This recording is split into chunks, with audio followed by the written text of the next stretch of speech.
Bem-vindos ao segundo episódio do nosso programa Mercado Conectado. Eu sou William Romano, sócio e diretor comercial da Comate Construtora e Incorporadora, e é um prazer estar aqui com vocês para mais uma conversa enriquecedora sobre o mercado imobiliário. Este é um espaço criado pelo Cruzeiro do Sul Comunicação em parceria com a Comate Construtora e Incorporadora, para trazer conhecimento, esclarecer dúvidas e compartilhar histórias inspiradoras. Você pode acessar todo o nosso conteúdo no portal do Cruzeiro do Sul e no site da Comate Construtora. Hoje, o nosso convidado é o Dr. Ricardo Chiaraba, advogado especialista em direito imobiliário com mais de 20 anos de experiência. Ele começou defendendo mutuários contra abusos de instituições financeiras, o que lhe deu uma visão ampla e humanizada do mercado. Doutor Ricardo, seja muito bem-vindo ao nosso programa Mercado Conectado. Prazer é todo meu. Muito obrigado pelo convite. Nós que agradecemos. Meu querido, antes da gente começar a gravação, você estava contando uma história aqui que acabou emocionando e inspirando todo mundo aqui no estúdio. E eu gostaria que você compartilhasse agora com todos que nos acompanham como é que você começou nessa carreira e qual foi a sua maior inspiração. Então, William, quando eu iniciei no colegial, eu não tinha ideia, né, do que fazer, né? Inclusive, eu fiz meu segundo colegial, primeiro, técnico em química, que não tem muita correlação nenhuma com a faculdade de Direito. Uhum. Mas eu me lembro que, na minha infância, eu frequentava a casa dos meus avós paternos, meu avô Antônio Chiaraba, e me chamava a atenção todos os domingos que eu ia lá almoçar, ele estava sempre com um livro em mãos. E, em algumas oportunidades, eu o via lendo o dicionário. E isso me chamou a atenção, e uma das vezes eu perguntei para ele, né, por que ele estava lendo o dicionário. E ele me falou, porque todos os meus livros acabaram. Então, quando não tenho mais livro para ler, eu leio o dicionário. E meu avô, ele foi um autodidata, né? Não tinha condições de estudar, era um profundo conhecedor da língua portuguesa, inclusive tive aulas particulares com ele. Ele não tinha muita paciência, mas tive aulas particulares com ele. E o meu avô tem uma história que me contou. Ele tinha o sonho de fazer a faculdade de Direito e ele prestou a faculdade de São Francisco, a Universidade de São Francisco, a USP. Uhum. E na oportunidade, a redação dele ficou afixada na frente da universidade porque recebeu a nota máxima. Puxa vida. E aí ele não pôde fazer a faculdade porque não tinha condições financeiras de locomoção e também porque precisava trabalhar para ajudar a família, né? Outra coisa que era marcante dele é que os advogados em São Paulo, ele morava em São Paulo na época, contratavam ele para fazer a correção das petições. Então ele trabalhava para advogados, corrigindo as petições dos advogados. Passado isso, né, a outra inspiração foi o meu pai, Carlos Chiaraba. Em 93, meu pai ele era administrador de empresa de origem, trabalhava em multinacionais, batalhador, começou como office boy, né, e chegou a cargos de gerência. Só que ele tinha um sonho também, que era fazer direito, talvez inspirado na história do meu avô. Quando ele fez 40 anos, ele decidiu prestar o vestibular da FAD. Aos 40? Aos 40. Faculdade de Direito de Sorocaba. Eu estava no terceiro colegial nessa oportunidade. E aí ele passou no vestibular, iniciou a faculdade de Direito. E isso me inspirou tanto, e justo num momento crucial do jovem, né, que é a tomada da decisão do que escolher, do que fazer, eu também prestei no ano seguinte, em 94, a faculdade de Direito, a FAD, e passei. Aí eu brinco com ele, né? Fui bicho dele durante a faculdade. Fizemos a faculdade juntos, né? Que também é um orgulho, né? Ter essa oportunidade. Nessa época eu passei por algumas coisas que... E eu até brinco, né, com os jovens que, na verdade, o que constrói a nossa carreira, muitas vezes a gente está fazendo algo que a gente nem imagina que isso vai fazer toda a diferença na nossa vida, né? Então, hoje, todas as coisas que eu fiz se conectaram. Eu também precisava trabalhar para pagar minha faculdade, mas eu tive a oportunidade de trabalhar, por exemplo, no Procon, numa área que era voltada para locações de imóveis. Eu trabalhei em empresas de cobrança, fui cobrador interno no telefone, o que me trouxe um pouco melhor a oratória. E trabalhei em banco, fui bancário, o que me levou também a gerar um conhecimento das questões das instituições financeiras. Então você vê que naquele momento você não entende o que talvez Deus está preparando para a sua vida, né? E as coisas vão se conectando. E aí, quando eu me formei, o banco, na época, abriu uma possibilidade de PDV, que é pedido de demissão voluntária, e eu tomei a decisão de sair, peguei os acertos, a minha rescisão. Quanto tempo de banco? Eu trabalhei no banco perto de 4 anos, mais ou menos. Tá. E aí eu tomei a decisão com a verba que eu peguei, e 50% eu investi na sociedade com o meu pai, nós montamos o escritório junto, ele fez uma transposição de carreira, uma decisão importante na época, uma pessoa já com uma família consolidada, né? Com várias responsabilidades. E também a outra metade eu decidi casar. E graças a Deus, essas duas sociedades, uma conjugal e uma empresarial, estão aí até hoje, 30 anos praticamente, dessas sociedades aí. E esse foi a minha inspiração, foi o início da minha trajetória. Que bênção, Ricardo. Quando você falou as situações que acontecem no início da nossa vida, a gente não faz ideia, não compreende o quanto que tudo que acontece em qualquer etapa da nossa vida, mas principalmente no início, nós não temos a ideia do quanto que isso vai agregar lá na frente, né? E se você me permite, eu quero até fazer um comentário, porque vez ou outra, em algumas palestras, algumas apresentações, até em escolas, das oportunidades que eu tive, muitos jovens, antes de tomar a decisão, e eu estou com filhos quase que perto dessa idade, de dúvidas sobre o que escolher. Porque às vezes a gente imagina que nós vamos escolher um caminho e esse caminho vai ser para o resto da nossa vida. E não, como você bem disse, né? Deus proporciona situações acontecerem nas nossas vidas.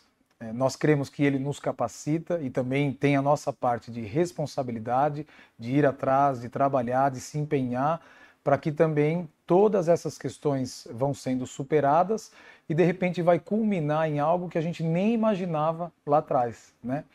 E você mencionou aí sobre a sua atuação como bancário, e você também tem a experiência defendendo mutuários, e isso acabou, acredito eu, influenciando a sua visão sobre o mercado imobiliário, né? Inclusive você teve a experiência no Procon com relação às locações, né? Como é que essa defesa dos mutuários lá atrás auxiliou a visão que você tem hoje sobre o mercado imobiliário, sobretudo com relação às questões das instituições financeiras? Essa é bem interessante a pergunta pelo seguinte. Olha só como são as coisas na vida, né? O que me possibilitou o primeiro contato já formado com um mutuário e com o financiamento habitacional, quando meu pai fez a migração, ele continuou como advogado dentro da empresa, atendendo os funcionários da empresa quando eles tinham dúvidas. Tá. E um desses funcionários trouxe uma questão que ele estava com um problema de financiamento habitacional. Na década mais ou menos de 70, 80, os financiamentos habitacionais eles eram muito desequilibrados. Então, existia um descasamento entre a evolução do saldo devedor e a prestação que o mutuário pagava. Tá. Então, e a correção ela era vinculada ao plano de equivalência salarial. Só aumentava se tivesse aumento no salário. Então você pega, por exemplo, uma categoria como professor, que ficou estagnado os aumentos, ou seja, não acompanhava a evolução do saldo devedor do empréstimo. Terminava os financiamentos depois de 20 anos, os mutuários eles se deparavam com um saldo devedores 3 vezes maior do que era o valor do imóvel. Impagáveis. E os rendimentos deles não acompanhavam Não isso. acompanhavam. E ele levou essa dúvida, foi um desafio, nós fomos atrás de estudar. Eu já tinha uma especialização aí, uma experiência, vamos dizer assim, no banco, mas precisava de me especializar num assunto. Foi quando, então, a gente começou e encarou isso como um desafio. E aí a gente começou a desenvolver teses, né? Eu comecei a participar, na época, de uma associação de mutuários que defendia os mutuários a nível nacional, no Brasil. Então tinha experiência de outros profissionais de outros estados. que me ajudaram nisso. Tá, Ricardo, só para quem nos acompanha, mutuário são os compradores de imóveis financiados, é isso? Exato. São as pessoas que buscam comprar seu imóvel fazendo um financiamento habitacional, buscam uma instituição financeira para possibilitar a compra da casa própria. Correto. E aí, naquela ocasião, estava tendo uma disparidade. Na verdade, os financiamentos eles tinham um desequilíbrio na sua evolução e que chegavam ao fim do contrato e o mutuário se deparava com valores e saldo devedores incompatíveis, né? Inclusive com o valor do imóvel, ou seja, tecnicamente dizendo, mas não entrando muito no assunto, existiam amortizações negativas, ou seja, tudo que o mutuário pagava ele não amortizava nem os juros da prestação. Puxa vida. Então é totalmente desequilibrado. Isso nos levou, então, como eu estava falando, a partir para se especializar e nós começamos a obter sucesso, inclusive em ações e decisões liminares de diminuição de prestações. E isso acabou nos tornando um diferencial no mercado, porque não existia um especialista no assunto. Então, próprios outros advogados acabavam indicando o meu trabalho e isso acabou alavancando a minha carreira, né? Certo. Então, foi assim o start inicial de alavancagem profissional, foi trabalhar em ações de revisão de financiamento habitacional da casa própria, que é o chamado Sistema Financeiro da Habitação, o SFH. Correto.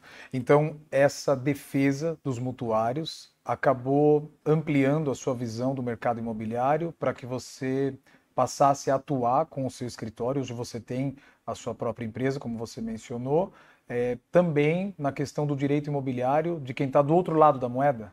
Isso. Quando eu montei junto com meu pai, a gente linkou as duas experiências, o lado dele mais empresarial e esse lado meu mais consumerista na oportunidade. Tá. E nós abrimos lá na época Macedo Chiaraba Advogados, que hoje se formou Macedo Chiaraba Pérez Advogados, né? Ok. E essa visão consumerista foi muito importante porque ela traz por profissional algo que é essencial para qualquer carreira, que é a pessoa encontrar o seu propósito. Quando você apenas trabalha pelo dinheiro, você tem um propósito profissional, um propósito de vida, você acaba, de uma certa forma, patinando muito na conquista das coisas. Elas se tornam mais difíceis.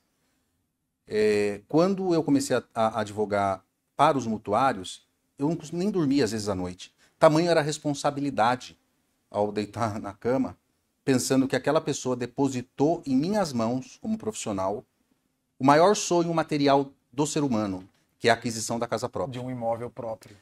Então, assim, eu era um canal de possibilitar que ela consolidasse a aquisição da casa própria. Porque quando você busca comprar um imóvel, principalmente o primeiro imóvel, você está realizando um sonho, né? E você ser responsável em concretizar o sonho das pessoas é uma responsabilidade muito grande. Certo. As pessoas, às vezes, elas se enganam que quando elas simplesmente compram uma casa, ela conquistou o imóvel. Não, ela deu um passo para a conquista, principalmente quando eles são financiados. Ela está conquistando, né? Então, isso, na verdade, eu tive na época, eu fazia algumas defesas, inclusive com relação a políticas governamentais, porque passou a ser meu propósito possibilitar e viabilizar que as pessoas conquistassem e concretizassem o sonho da casa própria. Conseguissem ir até o fim com aquele financiamento. Exatamente. E isso envolve muito além só de questões judiciais, né? Envolve políticas públicas, né? De possibilitar reduções e melhores condições de financiamentos habitacionais, né? Envolve você ter um elo de parceria também com incorporadoras e construtoras que possibilitam a realização desse sonho. Então você tem que ligar as pontas para que a gente consiga algo maior, que é diminuir o déficit habitacional no país. Tudo se resume a isso, a diminuição do déficit habitacional. Então isso me moveu e me trouxe um propósito profissional, que era fazer com que as pessoas conseguissem concretizar o sonho da casa própria. E para essas pessoas que têm o desejo de conquistar um imóvel, ainda que por financiamento, que é como a maioria das pessoas os fazem, né? Quais são os principais documentos, os documentos indispensáveis para que quem está imaginando, pensando em adquirir um imóvel, eles precisam apresentar, tendo até já um jurídico aqui no dia a dia, na prática? Na verdade, assim, essa documentação, ela é importante não só para quem só o que você tem que apresentar para a compra. Na verdade, são documentações mútuas, né? Ela tem que vir tanto do comprador como do vendedor. Então, o comprador ele precisa lá os documentos básicos, RG, CPF, o comprovante de residência, comprovação, a certidão de casamento. Isso é muito importante para saber o regime de casamento, com a pessoa está casada, né? Para poder vincular a questão se o cônjuge tem participação ou não. Isso é muito importante para financiamento de imóvel, na composição da renda, né, do casal ou não. E os documentos de certidões imobiliárias, né? Então, quando você vai exigir, vai comprar um imóvel, tanto de uma construtora como também de uma pessoa física, é importante que você solicite todas as certidões. A gente chama isso no mercado, chama de due diligence, né? Que na verdade... Pera lá, tem um termo da gringa aí, um termo estrangeiro. Como é o nome? Due diligence. Due diligence. Então, para quem nos acompanha e não está entendendo, due diligence, o doutor Ricardo vai explicar. São os documentos dos dois lados. Na verdade, nós estamos falando de essa comprador terminologia, e vendedor. ela diz respeito a uma análise de risco referente àquela aquisição imobiliária. Então, com as solicitações de certidões, que são certidões negativas com relação ao imóvel, a comprador e vendedor, você consegue analisar se existem riscos para as partes em fazer aquela negociação imobiliária. Se existem pendências fiscais, né? Que não basta, às vezes as pessoas confundem achando que basta apenas as certidões judiciais. E elas não bastam. Tem uma que é mais importante, que são as certidões de débitos tributários, que é tanto estadual, municipal e federal. Porque perante o Estado, ele tem prioridade com relação, frente ao particular. Então, o que acontece? Se tiver uma dívida inscrita já na dívida ativa, que não vai aparecer no judiciário porque não foi distribuído um processo judicial, eventualmente, se você compra um imóvel e existe um débito do vendedor perante o fisco, ele pode anular por fraude, porque o que conta para fins de anterioridade é a inscrição na dívida ativa, não a distribuição da ação. Então é importantíssimo solicitar todas as certidões para que você consiga fazer um negócio sem risco e seja bom para ambos os lados.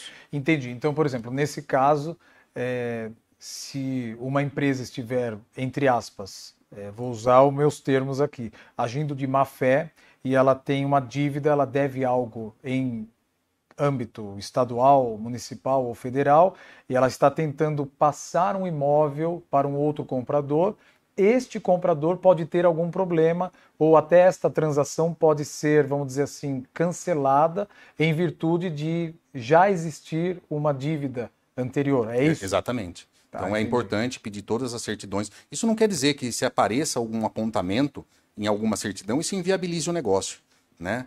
Pelo contrário, a gente faz essa análise justamente para poder saber se é possível a gente suplantar, minimizar riscos, né? Hoje em dia, por exemplo, qualquer empresa, dificilmente, todas as empresas estão fatalmente aí com riscos de ter um processo judicial. Isso não quer dizer que ela tenha cometido algum problema perante a sociedade ou alguma negociação. Né? Aí você tira uma certidão específica que é do processo, analisa o processo, vê do que se trata, para entender, e aí você acaba dando o sinal verde no parecer conclusivo da due diligence para que aquele negócio aconteça.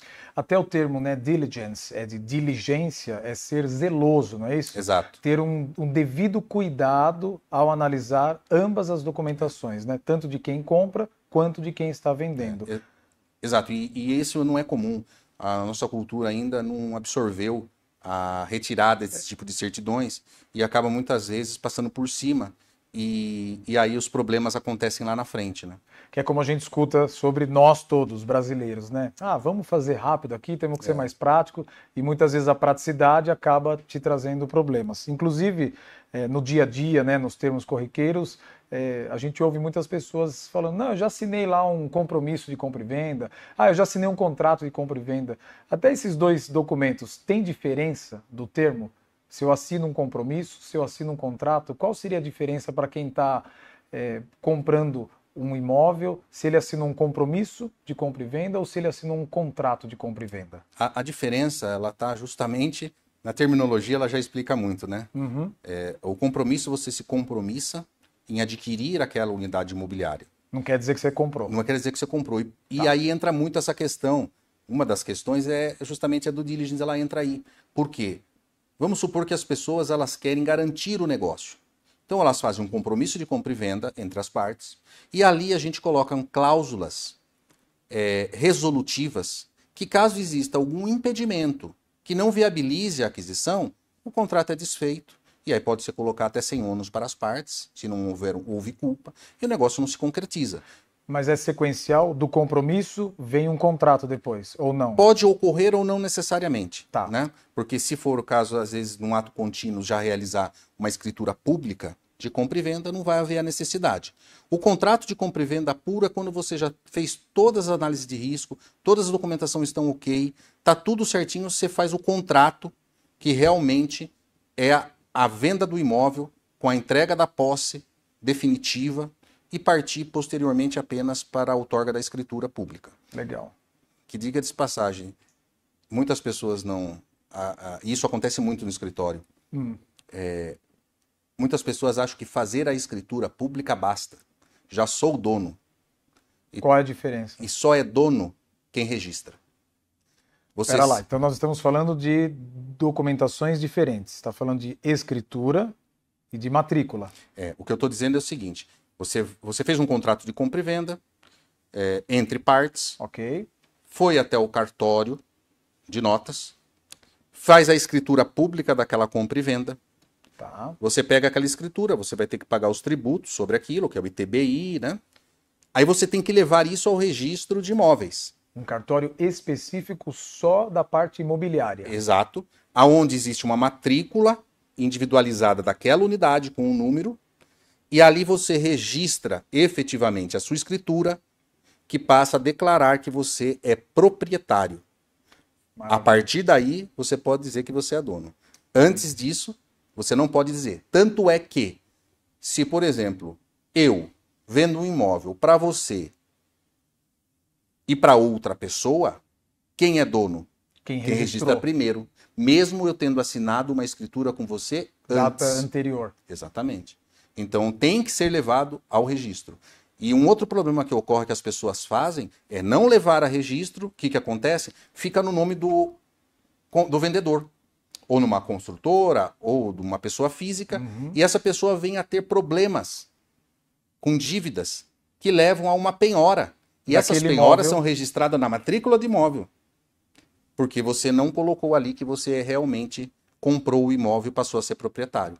Aí você vai ter um problema para se defender na justiça, para conseguir liberar aquela penhora. Puxa vida, olha só quanta informação necessária. E, inclusive, nós entramos aqui em alguns assuntos de cartório de imóveis, registro de imóveis, e em próximos episódios nós teremos um especialista de cartório de imóveis também para tirar dúvidas e trazer mais informações. Que ótimo.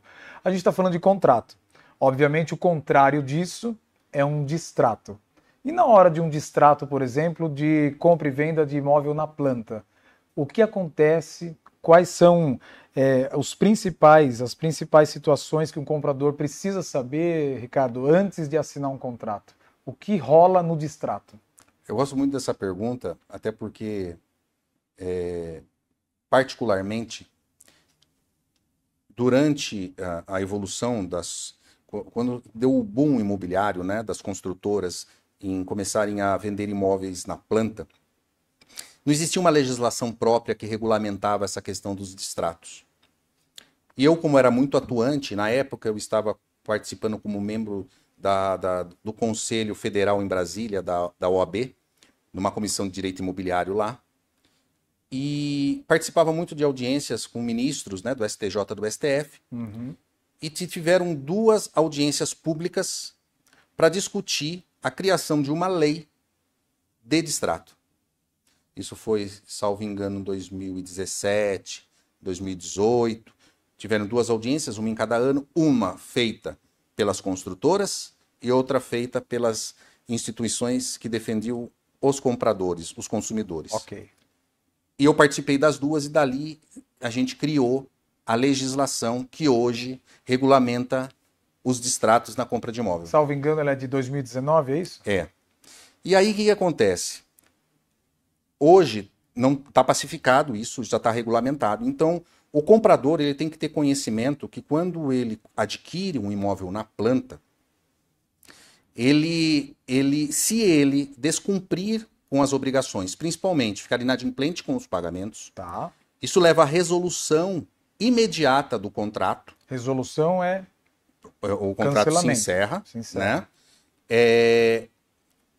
E aí a construtora terá o direito de fazer as deduções para que então ela devolva ao comprador. O que é deduzido? E como que isso funciona? Tem uma particularidade aí que eu vou citar, porque faz diferença na porcentagem de devolução. Tá.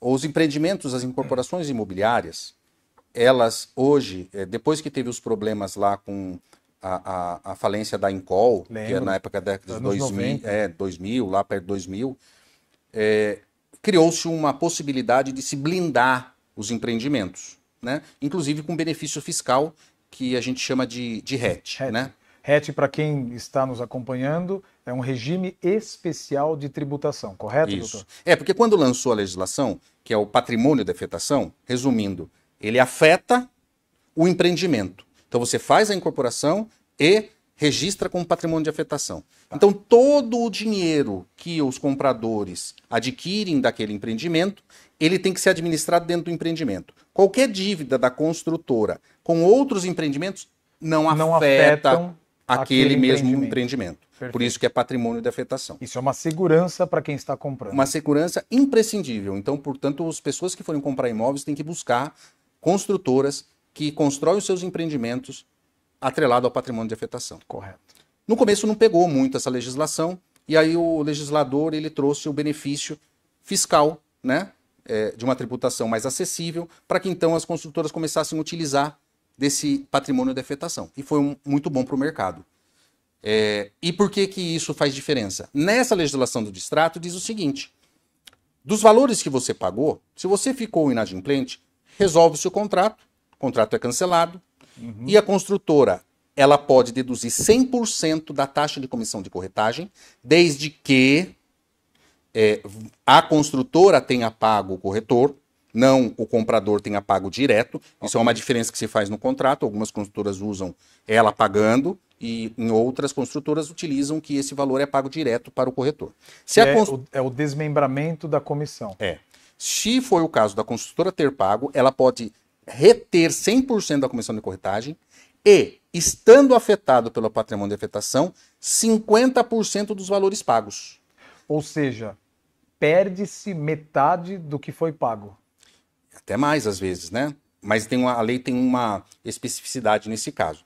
Se não tiver patrimônio de afetação, a retenção, aí no caso, ela é maior, né? O que acontece? Se os valores pagos for menor do que tem que deduzir, a lei limita. Limita ao valor total pago. Então a construtora fica no prejuízo. Sim, não pode cobrar a diferença. Daqueles valores, nesse caso hipotético, por exemplo, a construtora já fez um repasse da comissão sobre vendas para a imobiliária ou corretor de imóveis que atuou. E os valores que foram pagos, muitas vezes, não ultrapassam aquilo que já foi utilizado. O que acontece é isso aqui, na verdade, por uma questão mercadológica, comercialmente falando, as construtoras elas se veem obrigadas, muitas vezes, a fazer parcelamento. O dinheiro está escasso no mercado, né? Então se vê fazer parcelamentos pequenos de entradas prolongadas.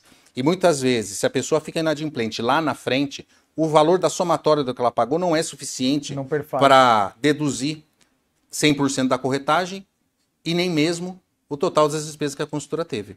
E a lei limitou. Não, você pode deduzir, porém não pode ultrapassar o valor total do que o comprador pagou. E esses valores eles têm que ser devolvidos, corrigido pelo mesmo índice de correção atrelado ao contrato, que no caso, por ser a compra de uma casa de construção civil, é o INCC. Um imóvel na planta, né? Que é o Índice Nacional da Construção Civil, que é justamente a correção para repor os valores do mercado com relação à compra de materiais de construção. Sim, né? Perfeito, que sempre tem alta. Né? Essa lei do distrato ainda, a construtora, vamos supor que seja um caso de entregar o imóvel. A pessoa está na posse. A consultora ainda pode deduzir dali todas as despesas que eventualmente tenham com relação aos tributos que a pessoa não pagou, né? Taxa de fruição, que a gente chama, como fosse um aluguel, 0,5% pode deduzir. E aí São penalidades. Vem uma coisa que os compradores confundem muito e vão na construtora e falam, mas eu quero receber meu dinheiro agora. Não. A lei ela fala que a construtora ela deduz e se houver saldo para devolver ao comprador, isso será feito 30 dias após o habite-se. Ah, sim. Ou se houver uma revenda desse mesmo imóvel destratado, 30 dias após um instrumento de venda, de revenda. Ok. A não ser, tem uma exceção aí, que aquele comprador, ele te apresente para a construtora um novo comprador para substituí-lo. Aí você não pode fazer dedução alguma.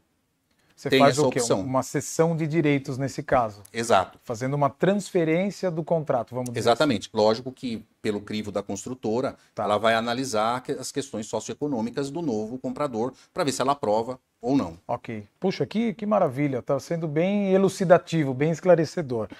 E com relação ao momento do mercado, pela sua trajetória, pela experiência no mercado imobiliário, fazendo toda a questão do direito imobiliário, para quem quer adquirir um imóvel, Ricardo, você entende que existe um momento ideal ou alguns fatores que precisam ser observados para uma compra mais segura? No período de um ano, existe um momento mais certeiro para fazer essa compra, até pela tua visão, ou até algumas outras situações que precisam ser observadas, além destas que você já mencionou? Tem algumas observações técnicas que eu acho que podem ser observadas, mas eu ainda prefiro uma outra que eu vou falar no fim. Tá. Na verdade, você tem que observar mercadologicamente onde existe um crescimento maior da cidade, que é onde vai se desenvolver. E aí você, sendo investidor ou não, você vai, de uma certa forma, vai valorizar seu imóvel. Correto. Questão de taxa de juros, se existe uma política naquele momento favorável para a aquisição da casa própria. Então, esses são alguns dos indicativos. Mas eu prefiro dizer que o melhor momento é sempre o agora. Por quê? Se você pegar há 10 anos atrás as pessoas que tinham o pensamento de esperar sempre o melhor momento, e você pegar quanto valia um imóvel há 10 anos atrás e quanto ele vale hoje... Puxa vida. Né? Então, o imóvel ele sempre valoriza no mercado. Então, nunca vai existir o melhor momento para você adquirir um imóvel. O melhor momento é sempre o agora. Perfeito. Dr. Ricardo, se você pudesse dar um único conselho jurídico para quem está procurando, para quem está comprando imóvel hoje, eu gostaria que você olhasse ali para a nossa câmera número 3 e desse esse conselho. Qual seria? Eu acho que o melhor conselho, eu já disse aqui, é que as pessoas se conscientizem em, antes de adquirir um imóvel que não é qualquer bem adquirido, ele engloba valores significativos, muitas vezes de que você poupou a vida toda, é fazer uma análise de risco bem feita, buscar um profissional para que lhe acompanhe, para fazer o melhor contrato, para que você consiga consolidar e concretizar a realização da aquisição daquele imóvel. Esse é o melhor conselho que eu poderia dar. Maravilha. Doutor Ricardo, quero te agradecer. Muito obrigado por você estar aqui conosco. Muito obrigado por compartilhar o seu conhecimento, esclarecer pontos tão importantes sobre como é que a parte jurídica permeia no mercado imobiliário.